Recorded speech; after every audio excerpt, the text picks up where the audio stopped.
ಮೊನ್ನೆಯಷ್ಟೇ ಕೇಂದ್ರ ಸಚಿವ ಕುಮಾರಸ್ವಾಮಿ ಕಾಂಗ್ರೆಸ್ ಸರ್ಕಾರದ ವಿರುದ್ಧ 60% ಕಮಿಷನ್ ಬಾಂಬ್ ಸಿಡಿಸಿದ್ರು. ಕಾಂಗ್ರೆಸ್ ಸರ್ಕಾರದ ಮಂತ್ರಿಗಳು 60% ಕಮಿಷನ್ ಪಡೆದಿದ್ದಾರೆ. ಇದನ್ನ ಕಾಂಗ್ರೆಸ್ ಪಕ್ಷದಲ್ಲಿರುವ ಗುತ್ತಿಗೆದಾರರೇ ಹೇಳ್ತಿದ್ದಾರೆ ಅಂತ ತುಮಕೂರು ಗುತ್ತಿಗೆದಾರರ ಸಂಘದ ಜಿಲ್ಲಾಧ್ಯಕ್ಷ ಬಲರಾಮಯ್ಯ ಬಗ್ಗೆ ಆರೋಪ ಮಾಡಿದ್ರು. ಈ ಬಗ್ಗೆ ಬಲರಾಮಯ್ಯ ಅವರು ಕೊರಟಗೆರೆ ಪಟ್ಟಣದಲ್ಲಿ ಸುದ್ದಿಗೋಷ್ಠಿ ನಡೆಸಿದ್ದು ಕುಮಾರಸ್ವಾಮಿ ಹೇಳಿಕೆಗೆ ತಿರುಗೇಟನ್ನ ನೀಡಿದ್ದಾರೆ. ಅವರು ಈಗ ಹತಾಶರಾಗ್ಬಿಟ್ಟಿದ್ದಾರೆ. ಯಾಕೆಂದ್ರೆ ಅವ್ರ ಮಗ 3 ಕಡೆ ಸೋತ್ಬಿಟ್ಟಿದ್ದಾರೆ. 3 ಕಡೆ ಸೋತಿರೋದ್ರಿಂದ ಅವ್ರು ಹತಾಶರಾಗ್ಬಿಟ್ಟು ಏನೇನೋ ಮಾಡ್ತಾರೆ. ಹಿಟ್ ಅಂಡ್ ರನ್ ಆಗ್ಬಿಟ್ಟಿದೆ ಅವ್ರದ್ದು. ಸುಮ್ಮನೆ ಹೇಳೋದು ಹೊರಟ್ಬಿಡೋದು. ಹಿಂದೆ ಒಂದು ಪೆನ್ ಡ್ರೈವ್ ಇದೆ ಅಂತ ಈ ಸರ್ಕಾರದ ಮೇಲೆ ಗೋವೆ ಕೊಡಿಸ್ತಾರೆ. ಆ ಥರ ಪೆನ್ ಡ್ರೈವ್ ಇದೆ, ಯಾವ ಪೆನ್ ಡ್ರೈವ್ ತೋರಿಸಲಿಲ್ಲ ಅವರು. ಪೆನ್ ಡ್ರೈವ್ ತೋರಿಸಲೇ ಸುಮ್ಮನೆ ಹೇಳ್ತಾರೆ. ನೋಡಿ ಸರ್, ಯಾವುದೇ ಸರ್ಕಾರ ಆದರೂ ಕೂಡ ಪರ್ಸೆಂಟೇಜ್ ಅಂತೂ ಇರುತ್ತೆ, ಇಲ್ಲ ಅಂತ ಹೇಳ್ಕಿಲ್ಲ. ಬಟ್ ಮಿತಿಮೀರಿದ ಮಾತ್ರ ಈ ಸುದ್ದಿ ಬರ್ತವೆ.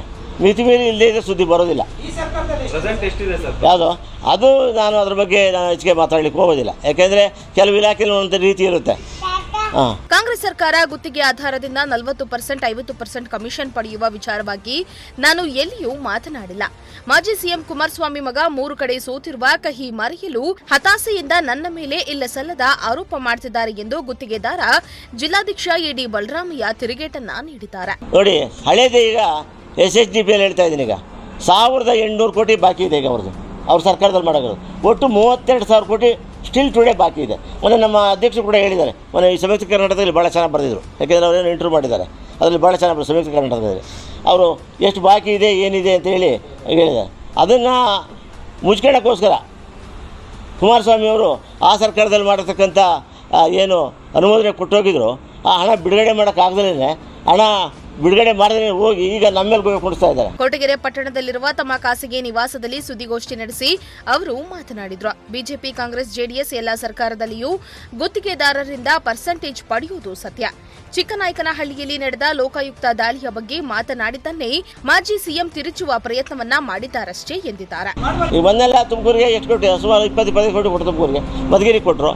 ಕೆಲವು ಇಲಾಖೆಯಲ್ಲಿ ಕೊಡ್ತಾ ಇದ್ದಾರೆ. ಕೆಲವು ಇಲಾಖೆಯಲ್ಲಿ ಪ್ರಾಬ್ಲಮ್ ಏನಿಲ್ಲ, ಕೆಲವು ಇಲಾಖೆಯಲ್ಲಿ ಮಾತ್ರ ಸ್ವಲ್ಪ ಪ್ರಾಬ್ಲಮ್ ಆಗ್ತಾ ಇದೆ. ಕಾರಣ ಏನಂತಂದರೆ, ನಾವು ಕೂಡ ಇವತ್ತು ಕೂಡ ಹೇಳ್ತಾ ಇದ್ದೀನಿ, ಮೊನ್ನೆನೂ ಕೂಡ ಹೇಳಿದ್ದೀನಿ, ಇಂದು ಕೂಡ ಹೇಳ್ತೀವಿ. ನಾವು 1:1 ಗ್ರ್ಯಾಂಟ್ ತಗೊಂಡು 1:1 ಗ್ರ್ಯಾಂಟ್ ತಗೊಂಡು ನೀವು ಅನುಮೋದನೆ ಕೊಡಿ. 1:1 ಗ್ರ್ಯಾಂಟಿಂದಲೇ ಅನುಮೋದನೆ ಕೊಡಬೇಡಿ ಅಂತ ಕೂಡ ಹೇಳಿದ್ವಿ.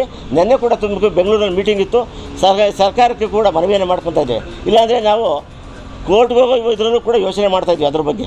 ಯಾಕೆಂದರೆ 1:1 ಗ್ರ್ಯಾಂಟಿಂದಲೇ ಇವತ್ತು ನಮಗೆ ಗುತ್ತಿಗೆದಾರರಿಗೆ ಭಾಳ ತೊಂದರೆ ಆಗ್ತಾಯಿದೆ. ಕೆಲವು ಹೆಡ್ಗಳಿಗೆ 1:1 ಗ್ರ್ಯಾಂಟ್ ಕೊಡ್ತಾ ಇದ್ದಾರೆ. ಅದು ನಮಗೆ ತೊಂದರೆ ಆಗೋದಿಲ್ಲ. 1:10, 1:12 ಈ ರೀತಿ ಗ್ರ್ಯಾಂಟ್ ಕೊಡ್ತಾವ್ರೆ.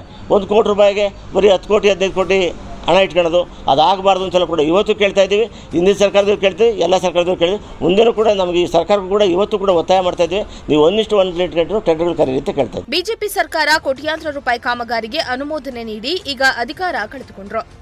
ಬಿಜೆಪಿ ಸರ್ಕಾರದ ಹಗರಣ ಮುಚ್ಚಿ ಹಾಕಲು ನಮ್ಮ ಕಾಂಗ್ರೆಸ್ ಸರ್ಕಾರದ ಮೇಲೆ ಗೂಬೆ ಕೂರಿಸುವ ಪ್ರಯತ್ನ ಮಾಡ್ತಿದ್ದಾರೆ.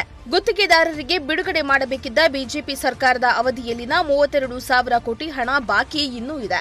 ಗುತ್ತಿಗೆದಾರರು ತಮ್ಮ ಕೆಲಸದ ಬಾಕಿ ಹಣ ಪಡೆಯಲು ನ್ಯಾಯಾಲಯದ ಮೊರೆ ಹೋಗುವ ಅನಿವಾರ್ಯತೆ ಇದೆ ಎಂದಿದ್ದಾರೆ. ಒಟ್ನಲ್ಲಿ ರಾಜ್ಯದಲ್ಲಿ ಕಮಿಷನ್ ವಿಚಾರ ಭಾರಿ ಚರ್ಚೆಗೆ ಗ್ರಾಸವಾಗಿದ್ದು, ಸದ್ಯ ಮಾಜಿ ಮುಖ್ಯಮಂತ್ರಿ ಕುಮಾರಸ್ವಾಮಿಗೆ ತುಮಕೂರು ಜಿಲ್ಲಾ ಗುತ್ತಿಗೆದಾರರ ಸಂಘದ ಅಧ್ಯಕ್ಷ ಬಲರಾಮಯ್ಯ ತಿರುಗೇಟನ್ನ ನೀಡಿದ್ದಾರೆ. ಮೂರ್ತಿ, ಪ್ರಜಾಶಕ್ತಿ ಟಿವಿ, ಕೊರಟಗೆರೆ.